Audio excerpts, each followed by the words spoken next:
Yeah, what's up, everybody? Welcome to Comics and Crypto, your source for everything collectible. Really excited for today's episode, as always. Yeah. Hey, we have a lot of bounties to talk about. We're going to talk about some physical grails, including VHS tapes. There's been some massive sales in the digital space that we're going to go over as well. Yeah, it's going to be a fun day. And of course, if you guys have any questions about collectibles, please drop them in the comments. We'd love to answer your questions about physical collectibles, digital collectibles, all the above. So, yeah, drop them. And of course, our sponsor, Fanable. We're really excited for the future of Fanable and everything that they're doing. Their weekly curated drops have been absolutely amazing, instant sellouts. And this is only domestic as well. We're really excited for them to branch out worldwide. And when they do, inevitably, it's going to be a real game changer for a lot of people who are collecting physical collectibles. So really excited for all that. Yeah. Speaking of which, why don't we just jump into the drop? The drop happened on Thursday. Yeah, we'll cover that.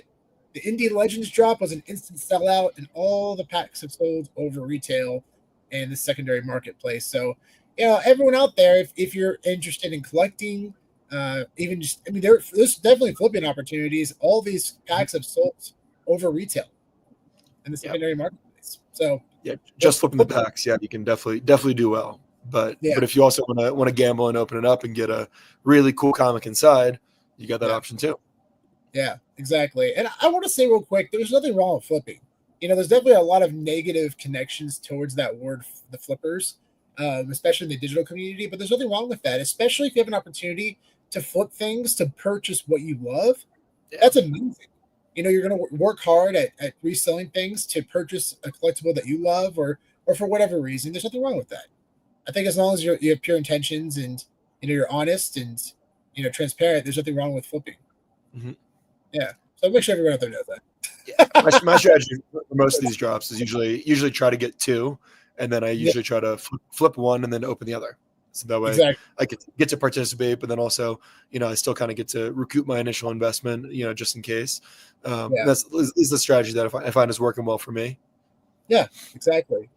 So the Indie Legends drop was an instant sellout, as of all the drops have been. What was really cool about this drop, they limited it to one person or one mystery case per account.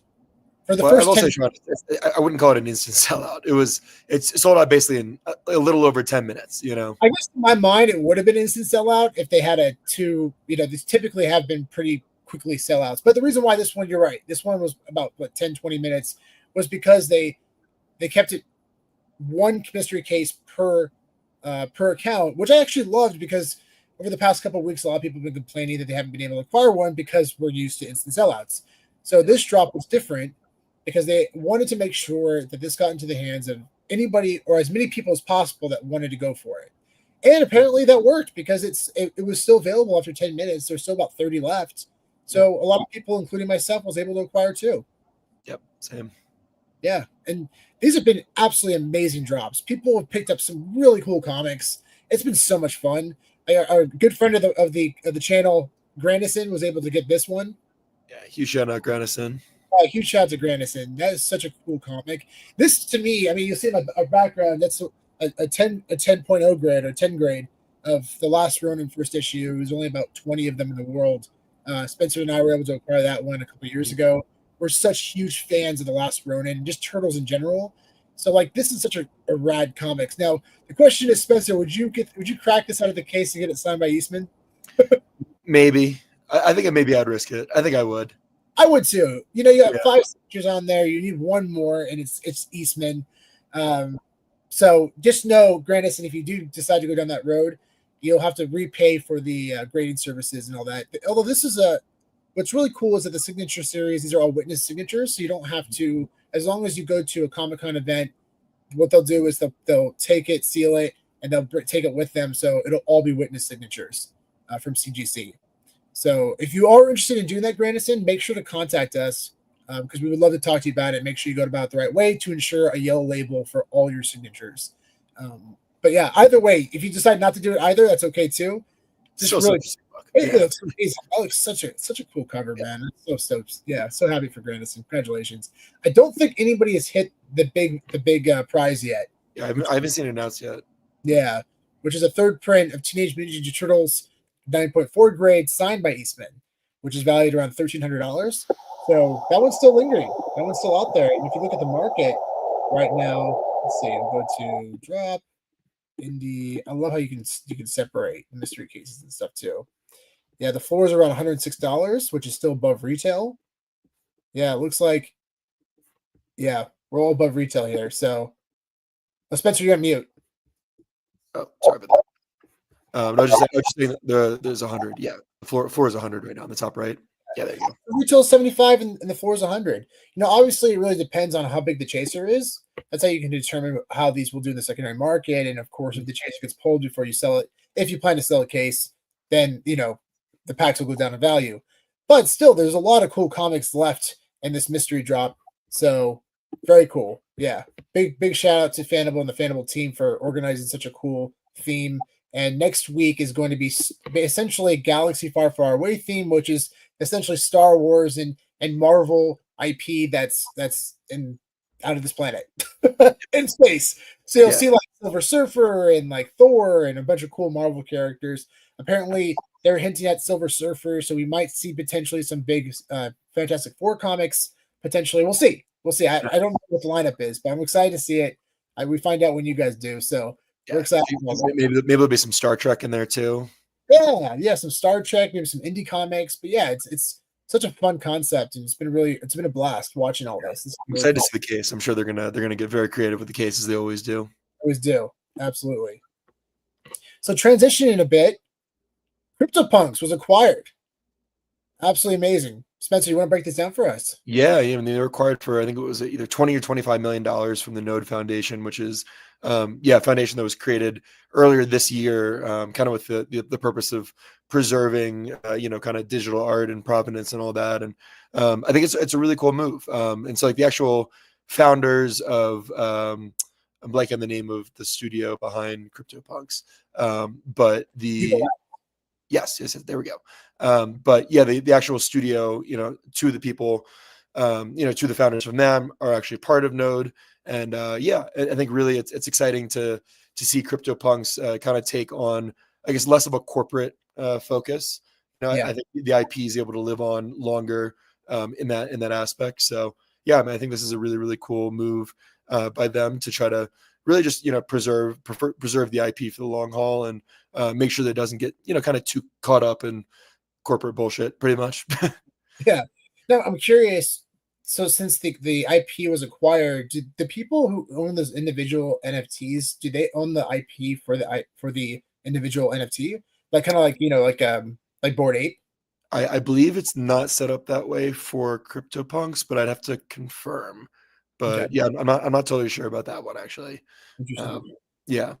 But yeah, still something that's exciting news. And I also saw Luca Netz, who's the founder of Pudgy Penguins. Yeah. Not exactly the founder, but the CEO of Pudgy Penguins. Basically came out and said if he had known about this, he would have acquired the IP for $75 million. And I believe him too. Yeah. Yeah. So basically, he's saying that he would have paid way more, and that it was very undervalued. And I agree. I mean, some of these, how much did some of these punks were sold for as high as like the all-time high for some of these? Yeah, well, I don't know what the all-time high is, but I think currently the price of punks has flipped the price of Bitcoin right now. So one punk is worth more than one Bitcoin. Yeah, the floor is over $100,000, guys. That's the thing. And they acquired the entire IP for $20 million. That feels like a no-brainer to me. That was an unbelievable deal. I'm surprised that Yuga Labs sold for that little or that small price. Yeah, I don't know. It's for the good of the space, I guess. I don't know. Yeah, but either way, they're in a good home. Yes, definitely. It's awesome. Yeah, we're excited for this one. So this is a comic that came out in the early 90s. This is the first appearance of Thunderbolts. Yeah, Hulk 448 or 449. This is a very cool comic. It's going to be dropping on May 22nd, which is next Thursday. We are already going to confirm right now that we're going to put a bounty out for doing a bounty for this one. Yeah, we're putting out a bounty for the publishing year for this comic. We are so thrilled for the Thunderbolts, the future of the Thunderbolts. I still haven't seen the film yet. You haven't seen it yet, Sean? Come on. What are you doing? And yeah, I haven't had time, but I'm definitely planning to see it soon. It looked amazing. I'm not gonna say I called it, but I did call it, right? You did call it. You did call it. Yeah, I said it, the marketing was fantastic for it. The way the trailer that was originally created, it said like from the composer of Everything Everywhere All at Once, and so that was actually not supposed to be the actual trailer. So that was a pitch. They call it the A24 trailer. And the editors just get something fun. They want to do something fresh and different. And Kevin Feige loved it so much. They're like, yeah, we're using this. Yeah, let's just go do it. Yeah, let's go. Let's do it. And that set the tone for the marketing campaign for the film. And when I saw that, I'm like, okay, this is different. This is something fresh. This is gonna be fun. These characters are underdogs, which I'm a sucker for the underdog. Mm-hmm. And here we are. It's one of the highest rated Marvel films ever, and it's doing very well financially. And I hope that Marvel really focuses in on the concept of the importance of singular films. I know the arc is very important. We know that all the Doomsday is coming, and we know that all this is going to happen. But at the same time, let's just focus on the individual stories. I know Kevin was really adamant about that as well, and I think he'd be really happy to see that Thunderbolts did really well. Yeah, and I like this. It feels very much like a standalone story. You can just watch this without having to have really much context at all of what's going on in the wider MCU. That's amazing. I'm so happy to hear that. So, with the success of the film, we anticipate this book will probably bump up in value. I'm excited to see it. I love the cover. This is going to be fun. This is going to be a fun one. So we'll definitely put a bounty out, and we'll definitely keep you all posted on that. Speaking of bounties, we had a bounty out for 2022 gems, $22 for mint number 2022. What's 2022? If you've been watching our channel, you know we're huge fans of publishing year mint numbers. We look at them as one of ones. There are a lot of mint numbers that are valuable. I mean, you can also assess 1977, which represents Star Wars, but we really love 2022 because it represents this specific collectible. Literally on the collectible itself, it says 2022. Yeah. That's the year that this first issue was released. So we decided to make it fun. Let's put a $2022 bounty out for it. Well, somebody was able to mint it today, and we were able to claim it. We claimed it. Woo! Nice. Yeah. So big shout out to VeVe Las Vegas for allowing us to purchase this awesome collectible.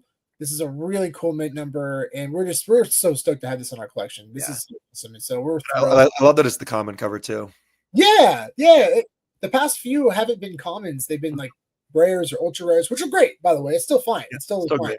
But we are fans of the OG cover, which is ironic because we're going hard on secret rare low mints in the past, and and we really are starting enjoying the original covers as well. So I think for these, when you connect like a mint number like this to the original cover, I think it's fun, because it's a one of one.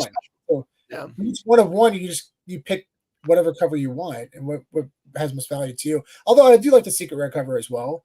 They're all really cool covers, but yeah. I just for the publishing mint though, I love that it landed on the original comic cover. Totally. We're stoked. So really excited. We've been putting out a lot of bounties during Star Wars month, and we haven't hit any until this one. Nobody's wanted to sell to us, or they just haven't been minted yet. So exciting to finally get one. Back to the 2019, the Groger one. No, it cracked me up. Don't even contact me about it. I'm not open to any offers. I mean, I love the conviction. Yeah, if someone offered you ridiculous money for it, I think I'd probably take it. But it is what it is. It's cool though. I mean, he's really he loves collecting. He loves collecting, So speaking of which, more bounties. We have a bounty out for 2019 for the first appearance of Din Djarin, which is a $2,019 bounty. So if you do end up minting this before the deadline, contact us and we will purchase it from you. Really excited to have this on our collection. Hopefully it gets minted before or if someone's able to claim it before a deadline. Yeah, we just don't want it to get burned. We don't want it to get burned. Yeah. More bounties. We have 2 more bounties we want to talk about. This one is for tomorrow. This is for the Series 1 Stormtrooper helmets. These are awesome. These are very cool. Really excited for these. These are first editions. And we're putting in a $1,977 bounty out for each. For the for the common is mint number 1977. And then for the secret rare 501, which represents the 501st Legion, which is essentially the Stormtroopers or Darth Vader's army. So That's it's also the final mint number for that collectible as well. Yeah, which we noted in the flyer. So yeah, if you end up landing these and you want to sell to us, let us know. Contact us before the deadline, and we would love to acquire this from you. And then also, we're putting a $2,500 bounty out for the Series 2 Stormtrooper helmet, which is essentially, it's really cool because it opens up, it's animated and it opens up, and you can see the inside of the helmet. And apparently, this is the first time that we're going to actually be able to see what is going on inside a Stormtrooper helmet. And this is yeah, that's what David Yu was mentioning. That is insane. Mm-hmm. Look, this is actually a piece of history. I mean, not even a physical. No, in all formats, yeah. All formats, this is massive history. So we would love to acquire this. If you are interested in selling, just make sure to let us know before the deadline and make sure to contact us. So again, it's $2,500 for mint 1977. Super cool. And then David Yu actually has a couple bounties out for this as well. Oh yeah, shoot, I forgot to mention that. David Yu, yeah, I should have pulled up the images for that. Yeah, so he put a bounty out for 1,977 gems, or $1,977 for mint number 21, which is the first public mint, or 501, which is the 501st Legion. So he basically said, whoever lands that mint number, contact him or get in touch with him. The first person to claim it will get it. He's not putting a bounty out for both. Being very clear, guys. Yeah, one or the other. It's going to be a race to see whoever gets that number first, and then David, you will acquire it. So it's a race. Gotta move quick. but we're still going for the 1977. And David, thankfully, Dave is not competing with us on that one. So I don't think there'd be much competition there if he wanted to go for that one too. Yeah, exactly. David get involved in these bounties. Yeah. Actually, his bounty a while back for like the number one mint for the Funko physicals, yeah, the Iron Man ones. Exactly, yeah. That's what kind of inspired us to want this. I mean, we've been watching the card market for a while. We've been seeing a lot of bounties out in that aspect. We've seen the excitement that grows around communities. And then David did that, and that was awesome. Like I was nerding out hard over it, and then the rest is history. We've been pretty consistent at doing these bounties. It's been a blast. So yeah, it's just really fun for the space. We've been trying to promote them as well. As you see, we have our QR code to sign up for VeVe. So anybody out there, send this flyer to family and friends. Sign them up. A lot of the time, they can just get a collectible for free potentially. Especially if it's a comic that's 10 gems, they get a free comic, and they could potentially get a comic worth a lot of money. So, or just have that in their collection. So it's really cool. It's a win-win for everyone. Totally. Let's give a big shout out to some of our viewers. Bill, what's up, Bill? Bill Gardner. What up, Bill? Bam Bam. What's up, VeVe? What up? Yeah, excited Comic-Con. to see you at Comic-Con. It's gonna be a blast. Yeah, love it.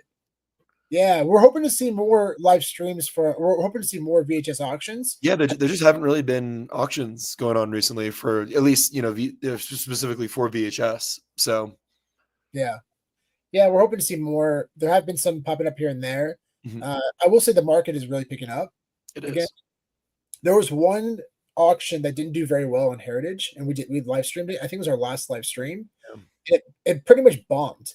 So I think Heritage kind of just abandoned ship after that, because you guys got to think it takes a lot of time and resources to coordinate and organize these auctions, right? So they have to do well. So that doesn't make us bearish on the sealed media market. Unfortunately, that just wasn't a good auction, and it sucks that they kind of just abandoned ship after that. But we still are very excited for the future of sealed media, and we still have seen magnificent sales happen. Yep. We know that the excitement is growing because we're constantly involved in that community. And especially lately, like we were on Elite Comics 11 live sale, and we sold over $10,000 worth of merch. Not merch.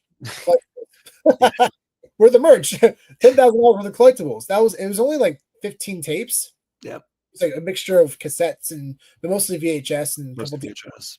Yeah, mostly VHS. Like one of them sold for $3,200. Mm-hmm. So yeah, we're really excited for the future of the sealed media market. It's going to be awesome. It's going to be very, very awesome. Oh, and by the way, a big shout out to Ellie Collectibles, good friend of the channel. He is organizing a go-to resource for VHS. Mm-hmm.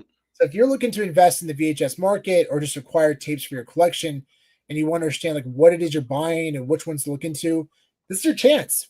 You're gonna have a website, an all access website to help you understand what first prints look like from the 80s, also from the potentially the 90s, and also explain promo screeners and academy screeners. We've been pretty consistent at that over time, but we're going to dive more into that a little later in the episode. But yeah, we're really excited for it, and he worked so hard on putting that together. And by the way, it is also endorsed by the top graders at almost every grading company, including Rewind, Beckett, and CGC. So they all were pretty much involved in organizing this. You know, he showed them at least the content, so everyone's on the same page. They're all great guys. We have had a chance to get to know them as well. But it's so cool to see different grading companies come together to collectively create something that can help educate the community, because that's the biggest problem right now. Yeah. VHS market is that it's hard to understand what it is. There's no resource, there's no go-to resource for this information. And that kills me. It really does kill me, because yeah, man, I think it's a big reason why the market hasn't taken off in the same way that like video games has taken off, is because it's just, if you don't know what you're talking about and you don't have friends that, you know, are in the space that you can ask and, you know, try to figure out and identify what first prints are and, you know, what different types, I guess you're kind of going in blind and you're buying things, you know, and just trying to figure it out. And you really don't have any idea of knowing. So, I mean, like one of the things like in the video game market, a very similar document was put out. It was like kind of like the Bible for video games, which was Kenneth, right? From CGC who put that together, right? So Kenneth created WADA, and he sold WADA, and then he ended up becoming the head grader over at CGC. Kenneth is an amazing guy, by the way. And he organized, I think it was just him, but he may have worked with other people, and apologies to anyone out there who worked on it. He organized what's called the Black Book. And basically, it was a guide to help people understand first prints and early prints of super or regular Nintendo games. Mm-hmm. So these games are selling for hundreds of thousands of dollars and tens of thousands of dollars opened. Even just, I mean, a Zelda game by itself, just the box sold for over $7,000, guys. Yeah. This is a serious market. So video games are crushing. Yeah. And a big part of the success in that market and the growth in that market is because of that Bible being put out. And so that people actually had information to be able to go off of it and actually know what they're buying. So, hoping that, you know, the release of a, you know, this kind of similar website and document for VHS will have a similar impact for the VHS market. Exactly. And a big congratulations, Azzy, for getting that episode 1 seal. That's so cool, man. Yeah. I was actually able to, I want to pop this up real quick. This one right here. Mm-hmm. This, first episodes. It's signed by Veronica Taylor. It says, "I choose you." And I also got signed by Alfred Kahn. And it says right up there, signed by Veronica Taylor and Alfred Kahn. Big shout out to Rewind Grading. Love their cases. They are absolutely just perfect. They're amazing. Yeah. So yeah, that's awesome, man. I'm happy that you're able to get that. I hope you can get it signed too. That'd be really cool. Yeah, it's gonna be fun this weekend. I can't wait to see you in July as well. Yeah. Pull that back. There we go. All right. And again, of course, the bounty. So definitely keep your eyes and ears out. If you see it or if you land it, let us know. We'd love to acquire this from you. So let's dive into the actual drop itself. Let's dive into the helmets. It's really cool. I'm not sure if you guys have had a chance to actually break it down, but there's some interesting strategies that we're actually thinking about for this drop. So the first one we have are the regular helmets. There's 3,501 editions of the common, and then we have the uncommon, the rare, and then of course the secret rare, or the min bin. So this is the rare, and then the secret rare, which is 501 editions. Very cool. But what's really interesting is that they're dropping not just Series 1, not just Series 2, but also Series 3. 3 different series of helmets in one day. It's going to be a massive drop. And the Series 2 helmet is incredibly special because it's the first time we're actually seeing what's going on inside a Stormtrooper helmet, which is really freaking amazing. Kevin would love this, man. I know. You're going to love this. Yeah. So we have a $2,500 bounty out for 1977 mint number for this specific collectible. So really exciting. And this is where it gets interesting, guys. And this is where we want to dive into a little bit. The Series 3. So this is where I got mixed up last week. I mentioned that there's 5 gems. So the comic that dropped today, it was a free minting process. So you get the comic and then you can mint a frame cover for free. So this actually, it's 5 gems. It's 5 gems, and you have to burn a collectible. Mm-hmm. Now, what's interesting is that each, and this is actually a perfect visual for it. This is a great visual because this helps you get an idea of what you need for that specific helmet. So there's 501 editions for all 4 of the helmets. They're all secret rares. Now, here's the strategy. This is where it's going to get very interesting. The value of the collectibles that you have to burn all are different. They're all different, right? So the Rancor has jumped up to floor value, so it's around 60 gems, right? So everybody just swooped up everything that was under retail because they're still available to mint. So no one's going to pay over that. So people are probably minting out some of them now at this point. Yeah. So it's 60 gems for this one right here. For this one, you have to burn Darth Vader common, which is around 30 gems. So this would be about 35 gems. This would be 65 gems to acquire this one. The lightsaber is about 12 gems right now, so it'd be about 17 to acquire this one. However, the Jawa is only 5 gems. So it makes sense to me to purchase a bunch of Jawas and try to max mint as many secret rares as you can, because you could potentially get 5 to 10 secret rares for 10 gems. Mm-hmm. That's amazing, guys. That's a really good opportunity. So, yeah, I don't see this collectible selling under 10 gems in the secondary market. I think the demand will be too high, and people are going to want to complete these sets. So, definitely something to think about. Definitely something to think about. I think I'm going to try to acquire this entire collection, but I'm curious. This definitely has upside. This definitely has upside. This one's going to hover, right? This one's 35 gems, and this one's 65. So this one will probably be the most scarce if they end up getting burned. So you're probably going to see. I would be surprised if this one goes under 65 purely because of scarcity. So it's interesting. Yeah, if you guys have any questions on this, let us know. But that's our strategy. We're definitely going to go ham on the Jawas. I've purchased 5 to 10 already in the secondary market. I'm definitely going to go ham on the Jawas, and then try to mint the other ones as well. But yeah, it's something to think about. I think it's a really interesting, really fun and interesting drop, and they're all super different and really cool looking. So yeah, we're excited for it. And I like that they're all the helmets are actually related to each of the characters that you burn, or each of the items that you burn.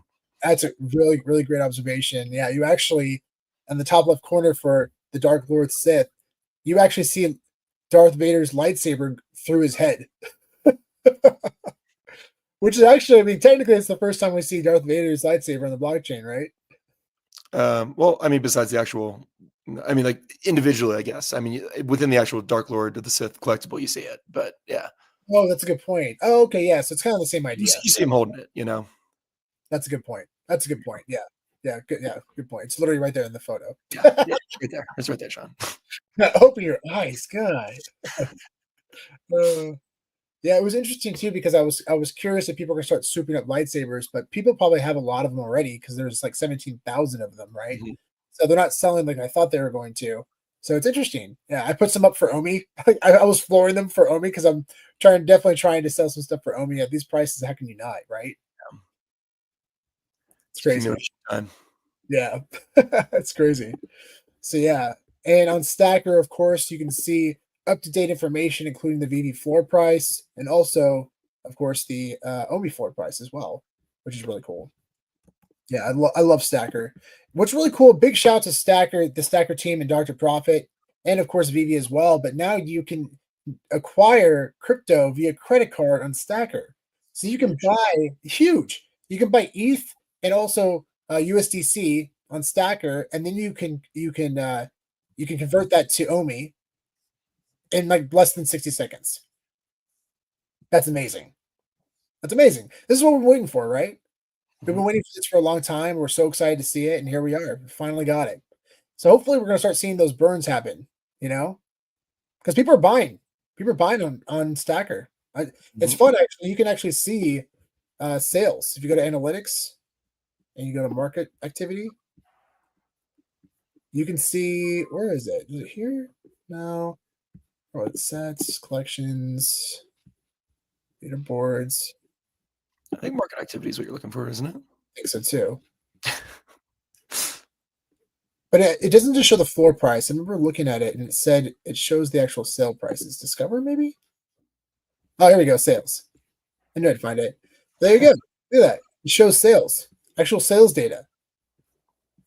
You can't search for it yet, I don't think. But I love to see that sales data is finally up. This is so cool. Love seeing this. I'm excited to get to the point where we're going to be able to search for this stuff, but this is what we've been waiting for a couple of years. Mm-hmm. It's really stunted the growth of the community, not being able to see sales data and seeing what these things have sold for. Because a lot of it is just trying to backtrack and search Twitter and try to figure out what people have been posting. But now we're finally being able to see what the sales data looks like. That's a huge advantage for everyone. It's really going to help grow the community in terms of investing, right? And also just collecting, because you want to know what people have paid in the past for something. It's important. Having a resource like Go Collect for comics is a big deal. Huge deal. And what's amazing is that this information is instantaneous. You're going to be able to see this information right away. And they're able to show like the value of certain things going up and down or past sales. I'm just excited for this. This is really cool to see. So big shout out to Stacker, Dr. Profit, VeVe, Kumi. They all work together and to create this incredible platform that's only going to get better over time. Very excited for offers too. Yeah. So like I mentioned, we've been posting stuff that we own for sale on Stacker. So I'm just trying to acquire more at this point. Trying to get more on me, baby. This is an example of one of the posts we've been making. So we'll definitely have more of these over time. We even post some of the stuff. We posted some of the stuff that we put bounties out for in the past, but it's hard to ignore these OMI prices. Yeah. I'm still very bullish. Mm-hmm. And now we're seeing amazing progress. Massive news. The 1955 partner statue has sold for $11,000. $11,000. That's incredible.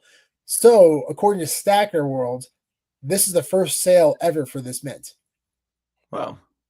So the person who acquired it has kept it for over 3 years, and they just sold it for $11,000, which is a good sale for this market. He made, way more than what he got for it, and this also has great upside. This is the year that Disneyland opened. Spencer, what are your thoughts on this? Yeah, I mean, this is a massive sale right here. I mean, and this is what, like 10x the floor basically of the current price for partner statues. So yeah, I mean, I think it just shows the importance of mint numbers and people putting significance on them. This is obviously, this collectible by itself is one of the grails on the app. So yeah, I'm just super stoked to see that people are also putting the same value on mint numbers that we do. 100%. Yeah, it's incredible. Wow. I was just nerding out seeing this, I was so excited to see it, and it happened. It's absolutely amazing. Yeah. So big congratulations to the collector that acquired this. So excited for you, man. This is so fantastic. And it's just fun to see the validation for special mint numbers. It's really, really awesome. And that brings us to our next point. We've been speculating for quite some time about special mint numbers, their historical significance. Right now, I don't know if these corporations understand that the first appearance on the blockchain is a big deal for them. I don't know if they're seeing the vision of the future of where this is going. Obviously, they do enough to create these collectibles and sell them. They see the value in terms of the market. But in terms of the collectability and the historical significance, I don't know if they're seeing that right now. Mm-hmm. And here's a good example. We're seeing corporations purchase rare collectibles. So if anyone out there's been following the channel, you've known that the Paul Skenes 1/1 debut patch card. So basically this patch was on his jersey the first game that he played. And Paul Skenes had an unbelievable first season as a pitcher. And this 1/1 signed debut patch card sold for over $1 million to Dick's Sporting Goods. Yeah. It sold to Dick's. And now they created a display for it at their HQ. Look at that. That's insane. But this proves what we've been talking about for a couple of years, that there's a tremendous value in these 1/1s. And we potentially could see, maybe, again, this is highly speculative on our end, but we could see Disney coming back and saying, "I want that. We want that 1955 statue." Yeah, because we want to display it in our zone within the VeVeverse or within whatever metaverse that they're currently set up in. Exactly. Or even in augmented reality at the parks. Yeah. But right now that doesn't really make sense to them because the technology isn't there yet. But it will be. Mm-hmm. Disney will for sure have AR technology at their parks. Yes. It's inevitable. It's going to enhance the experience for everyone there, and it's going to cost them so much less to do it. So that alone makes sense to me. Yeah. I mean, we might even see, rental markets as well, where, for D23, maybe they don't want to actually buy the 1955, or maybe the person isn't willing to sell it. But they just decide to rent it for, $5,000 or whatever for one event, just to be able to show it off to people, Exactly. Like if people had an opportunity to rent this out, I mean, there were some people that I think it was Jimmy Fallon, I think, or one of the hosts. He said, "If whoever gets it, I want to see it, so you can come on the show. I'll get you front row seats." And I don't think he actually came on the show, but I'll give you like front row seats and just bring it. I want to see it. Yeah, that's the kind of excitement people have for these one of ones, right? So if the digital collectible space takes off the way we believe it will, these things are going to be tremendously valuable, and especially something like the partner statue that represents Disneyland, that represents Walt Disney, Mickey Mouse. This just is so logical to me. It's so cool. It's so exciting. So again, we think this is a very strong possibility. We've been talking it for years, but now we're seeing corporations purchase these rare collectibles, and they're not the only ones. Todd McFarlane was the one who kind of kickstarted all this back in 1999 when he purchased the Mark McGwire baseball. He's been on our channel, and he's actually talked about this. Mm-hmm. He said how he purchased the baseball, and it's not even close to what he paid for. He paid for like $2 or $3 million, and the ball is worth not even probably a fourth of that. Yeah, the marketing that he got out of it was worth way more than what he paid for it. He was able to go on, Letterman and Howard Stern and talk about not just the collectible, but also McFarlane Toys. Mm-hmm. Now they're a juggernaut company. So did that specifically have something to do with the success? I don't know. I think it would have been great either way, but still the value of the marketing itself of what he got out of it paid tenfold. So, yeah. I mean, you look at there was the big investment firm out of Taiwan that bought the Otani ball last year for however much money. Oh, there we go. Yeah, I don't know. It's like I have ESPN or something. Yeah, you sure do. You got ESPN. But yeah, Spencer, I'm glad you brought that up. Exactly. And then this really kind of kick-started, I think. I mean, McFarlane has definitely talked about it a lot, but there hasn't been any recent sales in the past, like probably, that I know in the past 20 years of a rare collectible purchased from a corporation. And this investment firm in Taiwan, UC Capital, purchased the 50-50 Otani baseball, which sold for over $4 million. It was hilarious, actually. The guy who got it was taken by security, and he went to the Dodgers dugout or the Dodgers office, and they offered him like a couple $100,000 for it. Yeah. It was something ridiculously low. And he's like, "No, I'm good." And I laughed at that when I heard about that. I'm like, okay, there's two things that are going to happen. He's either going to sell it in a private sale, it's going to sell for over $1 million, or he's going to go straight to golden auctions. And sure enough, within a few days, it was already up on golden auctions. Mm-hmm. And it sold for millions. I think around 4 million. Was it around 4 million, I think? Somewhere around there, yeah. $4 million. And now this is sitting as a museum piece at their investment firm. And people are probably coming just to visit and see it, Yeah. And it's just a baseball, guys. Yeah. And people say like, "Oh, that's just a collectible, whatever."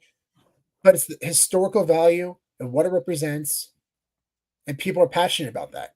Yeah. And it's massive marketing. Massive marketing. So it's exciting to see this because it's really validating for the things that we've been talking about for 3 years. And I think it's only going to continue to grow over time. We're going to see more corporations get involved. I mean, it's after seeing what they did, what Dick's Sporting Goods has done. They created literally an entire area dedicated to this one of one. And Paul Skenese could tear his arm out and he's done his career's over. There's high speculation on whether or not he'll continue to do well. But regardless, they did it. And it's awesome to see it. So these digital collectibles, in my opinion, have a much safer floor because it represents the success of their own company. You know, the 1955 mint number, there's only one of them. So it's cool to see that. Yeah. Big sleeping. Yo, what's up, Steve? What's going on? What's up? What's up? VeVe Las Vegas. Appreciate you, man. Congratulations, and thank you so much for giving us the opportunity to own that 1 of 1. I appreciate you, and congratulations on the Thank you for selling that to us, man. So awesome. That's so awesome. Spot shows the video going on right now. Nice. We're back.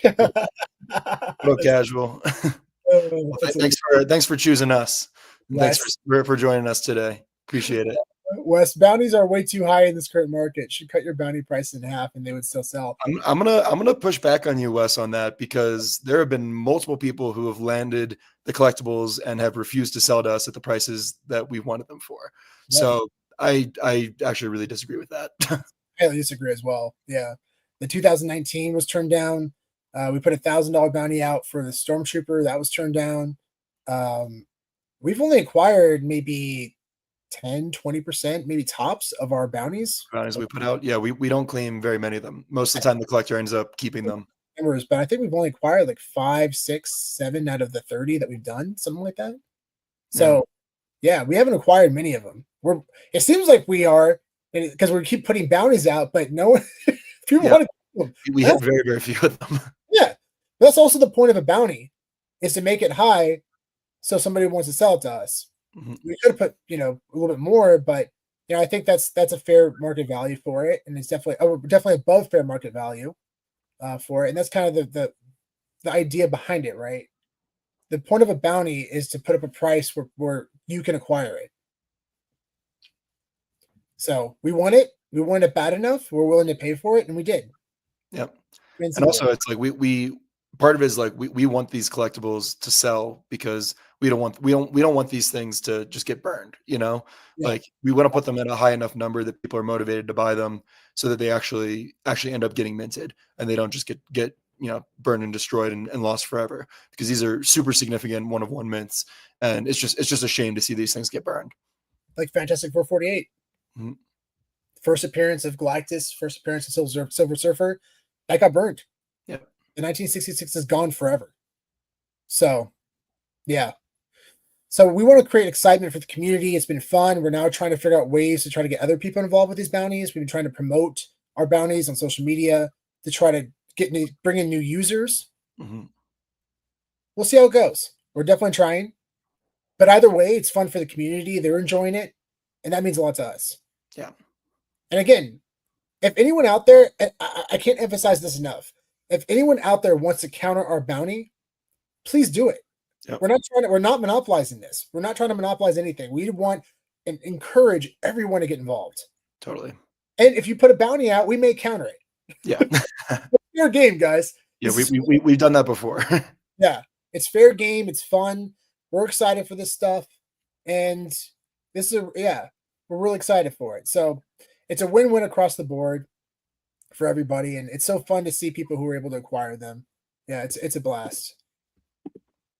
Appreciate you. Thanks, Casual. That's awesome. That's awesome. Yeah. We were talking about that earlier, Bill. Yeah, it's really cool to see David Yu put out bounties. We were talking about that as well. So I've been out there for tomorrow. The 1977. 1,000. The bounty for 1977 is the one that we put out. Yeah. He's putting a bounty out for $1,977 for either mint number 501 or 21, and this is for the Series 2 collectible, the one that's animated where you see inside the house. Yeah, it's very important to know that. And again, he's not putting a bounty out for both. It's the first person who mints it and likely tweets it out. Hey, David, I acquired it. That's the person who's going to get it. So it's going to be a race to see who gets the first mint and is willing to sell it. Yep. So I would tweet it out immediately if you're willing to sell it and say, David, I acquired it. Here it is. And then just throw it up in the marketplace. So there you go. Yeah. Appreciate you, man. Yeah. And we also want to educate people on the value of special mints. That's also important about these bounties, to help not just the community understand it, but also people who are new to VeVe. They're like, wait, why are they putting a bounty out for that one number. Why? Well, it's because it's the publishing year, or has historical significance to the collectible itself. Exactly. Super cool. It's fun. Yeah. So we hope you're all enjoying it. Patient Holder, what's up? What's going on? What's going on? We want to take a quick break for our sponsor, Fanable. This video is sponsored by Fanable. Fanable is changing the game, combining physical collectibles with digital ownership. Send in your graded comics, cards, VHS tapes, video games, and action figures to be securely stored and insured in a Brinks vault for free, while maintaining full control of your collectibles through blockchain technology. That's right, free shipping, free storage, free insurance. Join the weekly curated mystery cases for a chance to score a grail, or sell it instantly with their 90% buyback option. It's fast, it's fun, and it's a whole new way to open packs. Secure, manage, and monetize your physical collectibles all in one place. You can download the Fanable app on iOS and Google Play, and also go to fanable.io. And we also have a giveaway going on right now that's going to be ending soon. So make sure to get involved in this giveaway that's pinned to our Twitter account right now. Calling all Lord of the Rings fans. We're collaborating with Boss Logic to give away the sealed VHS copy of The Lord of the Rings, The Fellowship of the Ring, signed by Elijah Wood himself. We have this VHS tape personally signed by Elijah Wood at LA Comic-Con, and it also comes with JSA certification. The item will be shipped worldwide to one lucky winner. Go to our Twitter or Instagram account now to enter. Don't miss your chance to make this collectible your precious. Yeah. We had a question from LJ, and again, guys, if you have any questions at all about collectibles, about the VeVe drops, about Fanable, ask away. We're really excited. We're here. We're going to hang out for a bit and talk more. We're going to transition to VHS tapes now. But any questions regarding collectibles, we're excited to talk about it. So keep them coming. Keep the questions coming. LJ's asked, what are some of y'all's favorite VHS films to collect that you know are first prints or promos? Thanks. Great question, LJ. And a perfect transition to our next topic. I'm going to pull it up now. Share screen. There we go.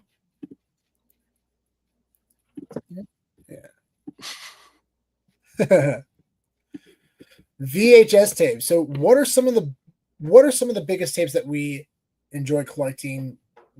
Promos, first prints. There's so many different variants, right? And it's a lot to take in. But for us, it's about, number one, the films that we connect to and love. Mm-hmm.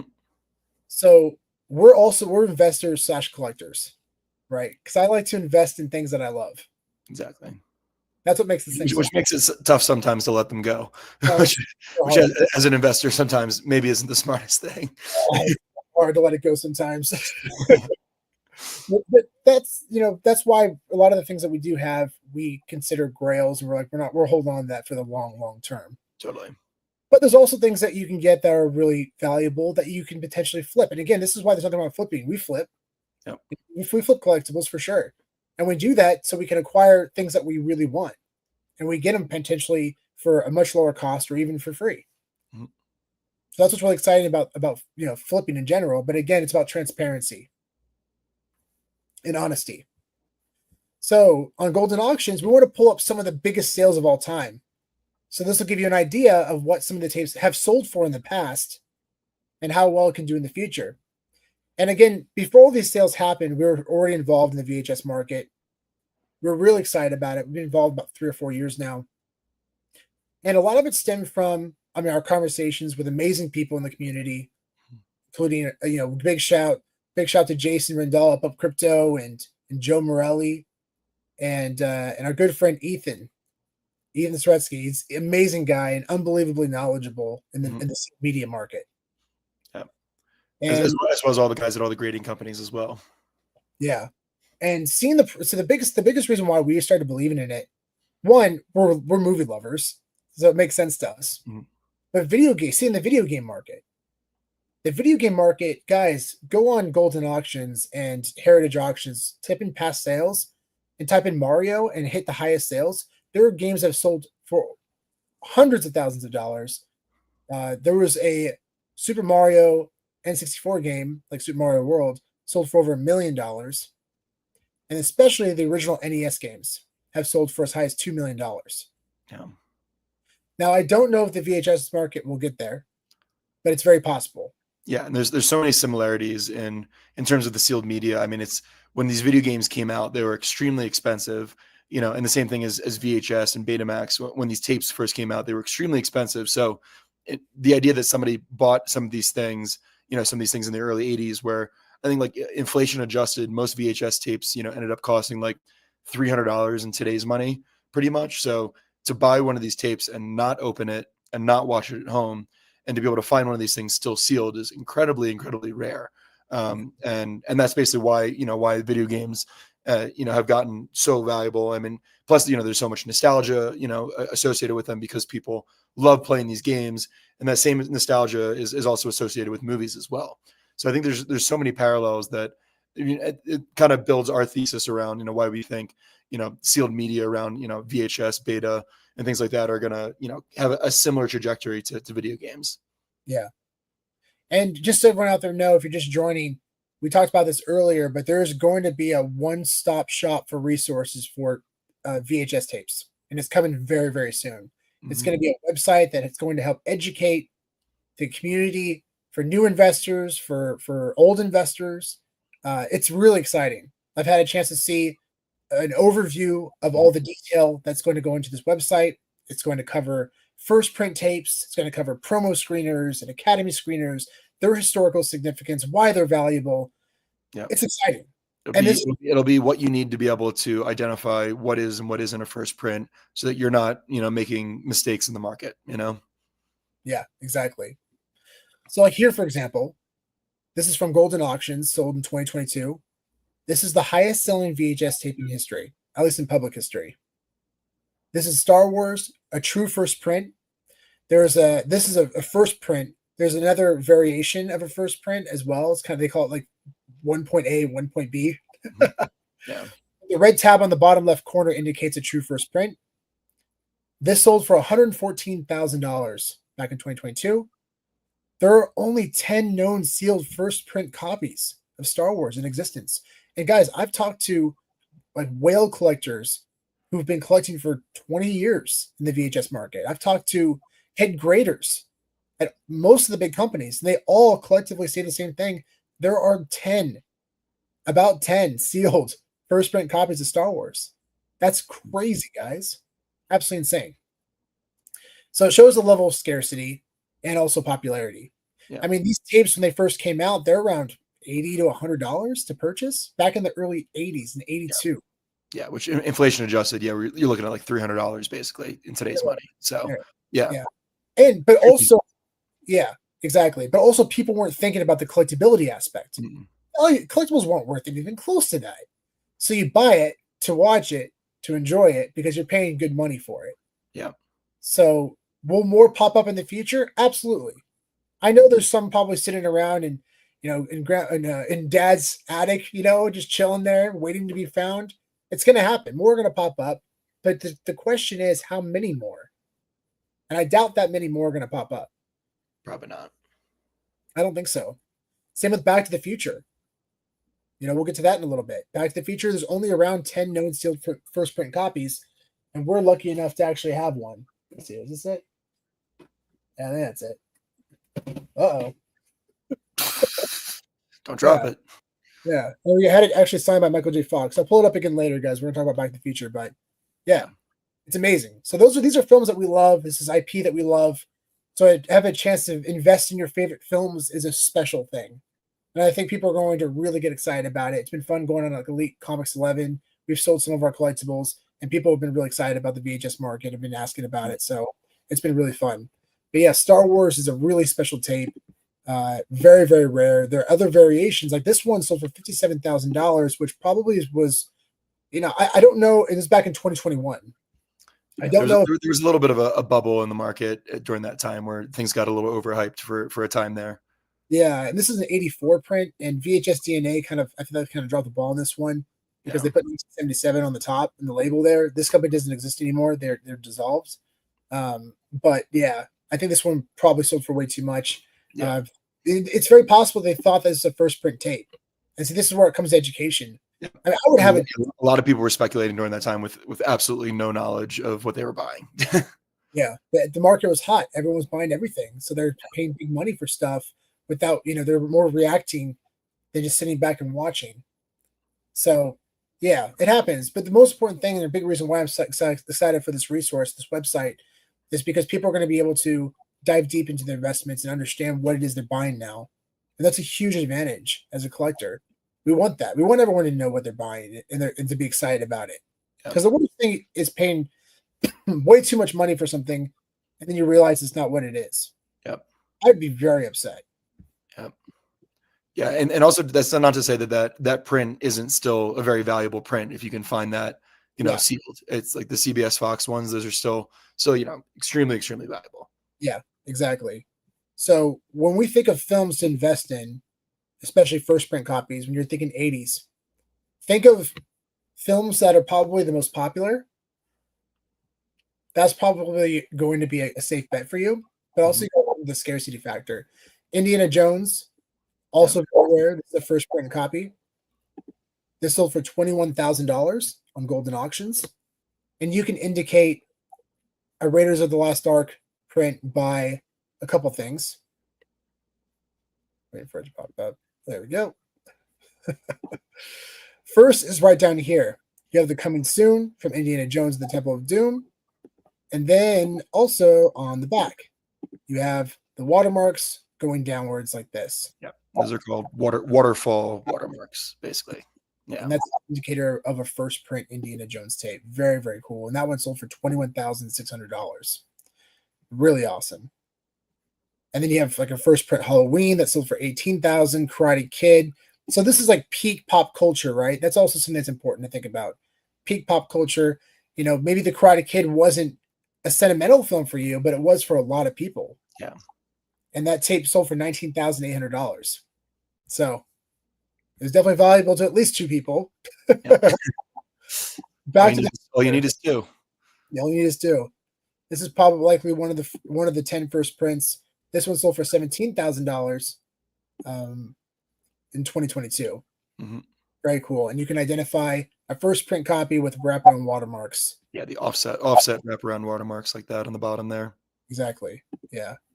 We'll see. This one does not have the Scotch sticker. Yeah, also having the Scotch sticker as well. Having a Scotch sticker like right here on the side. It doesn't take away from being a first print. It just adds additional value.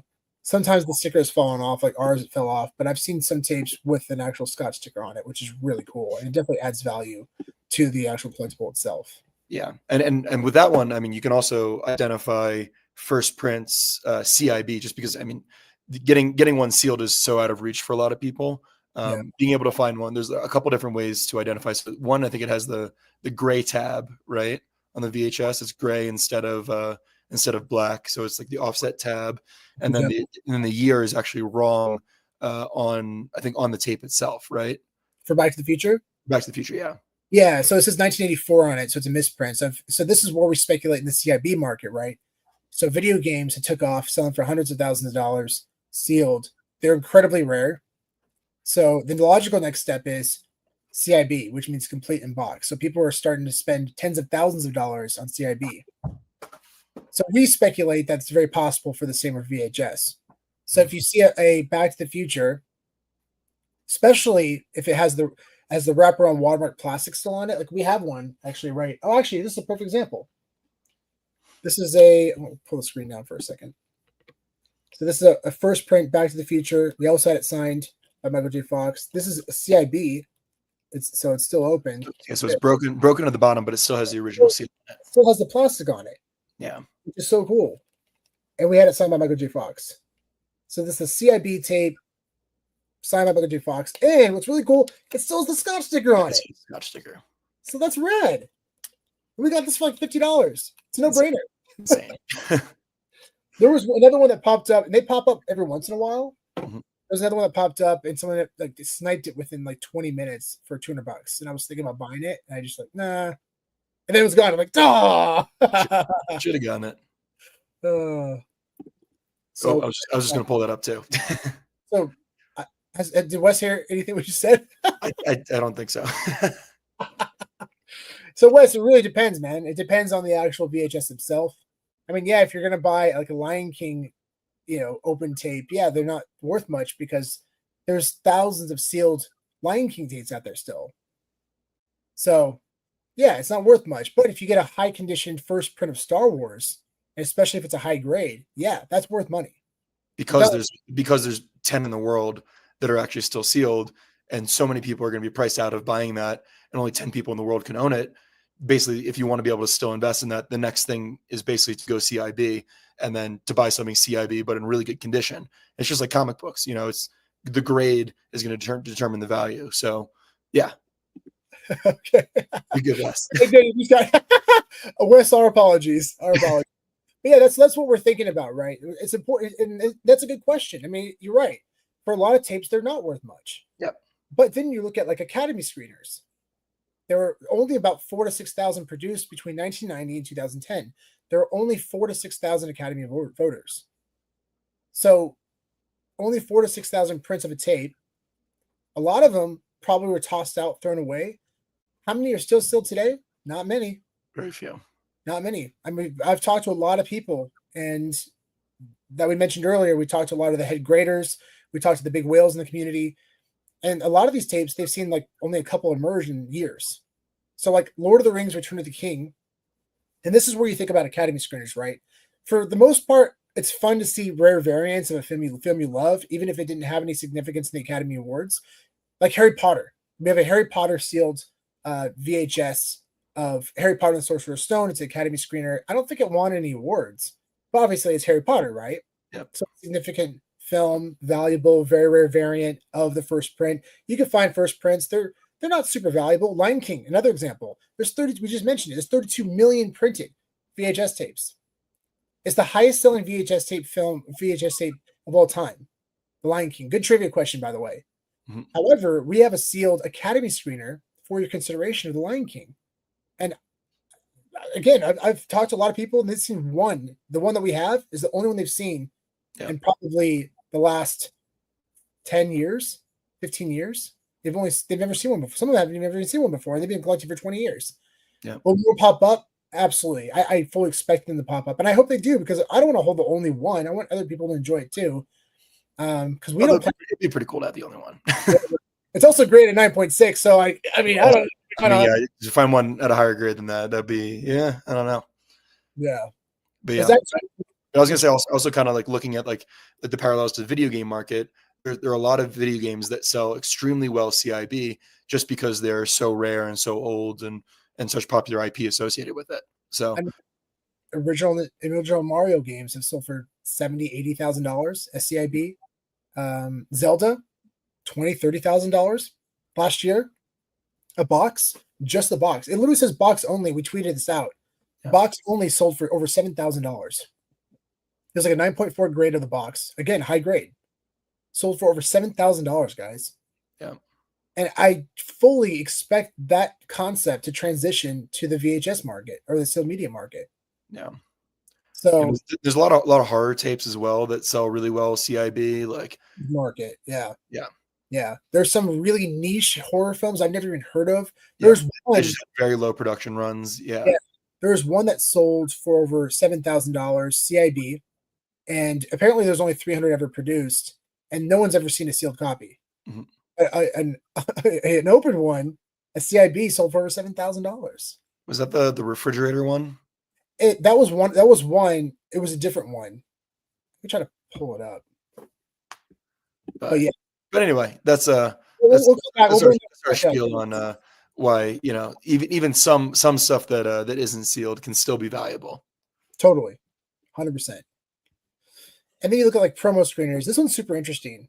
I've only seen it from this sale, but it's a promotional copy, not for resale. Yeah. Of Teenage Mutant Ninja Turtles. That's awesome.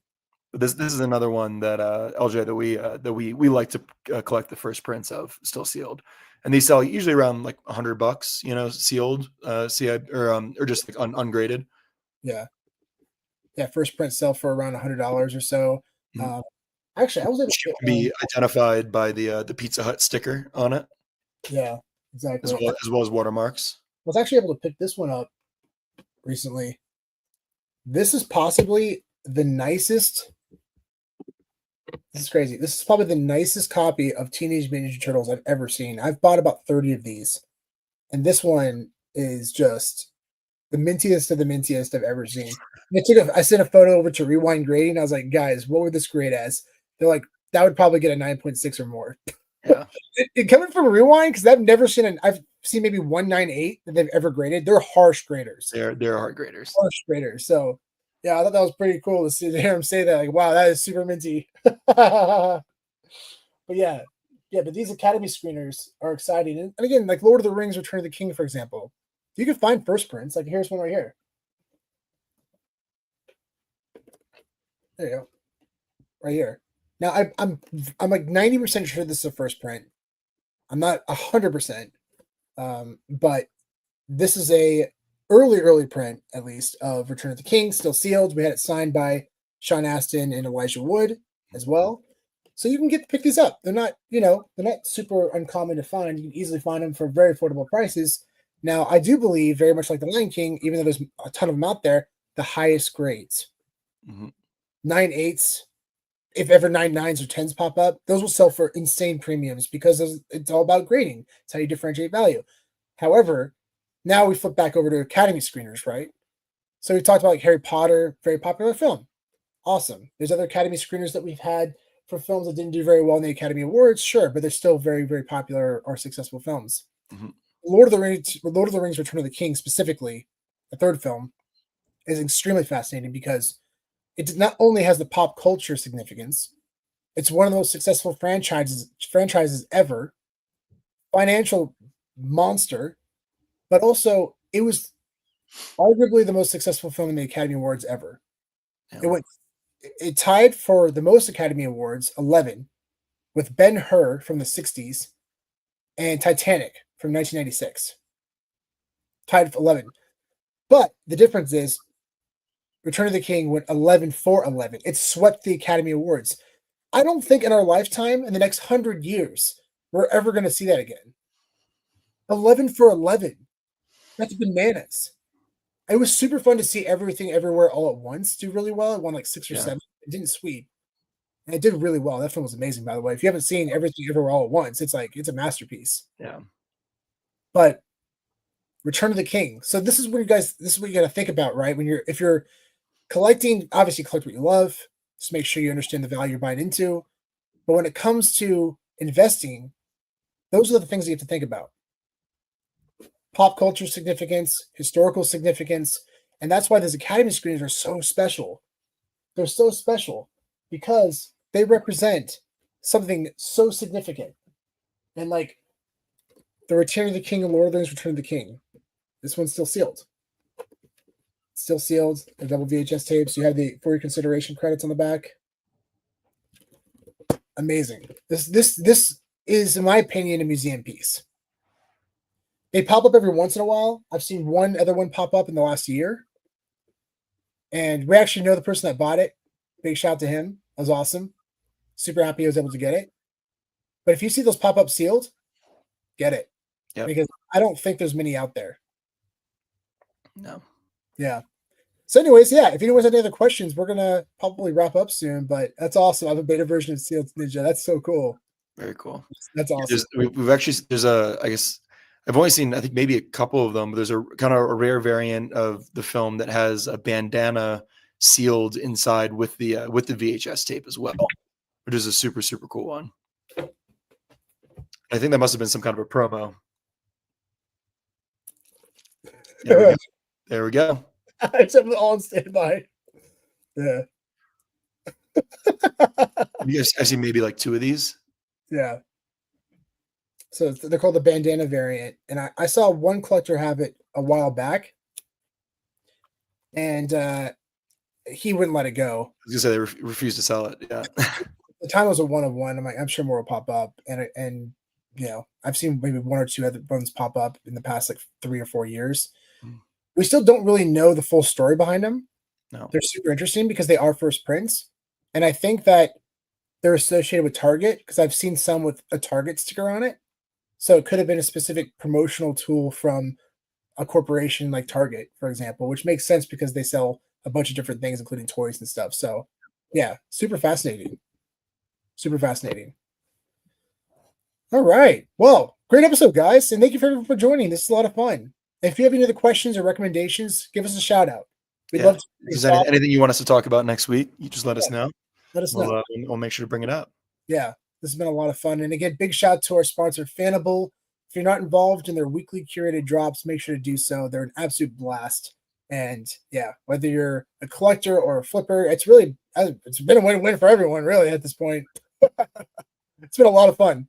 So big shout out to Fanable, and make sure to let us know if you hit any of those bounties we talked about. And we'd love to acquire it from you. And thanks again for joining, everybody. We'll see you on the next one.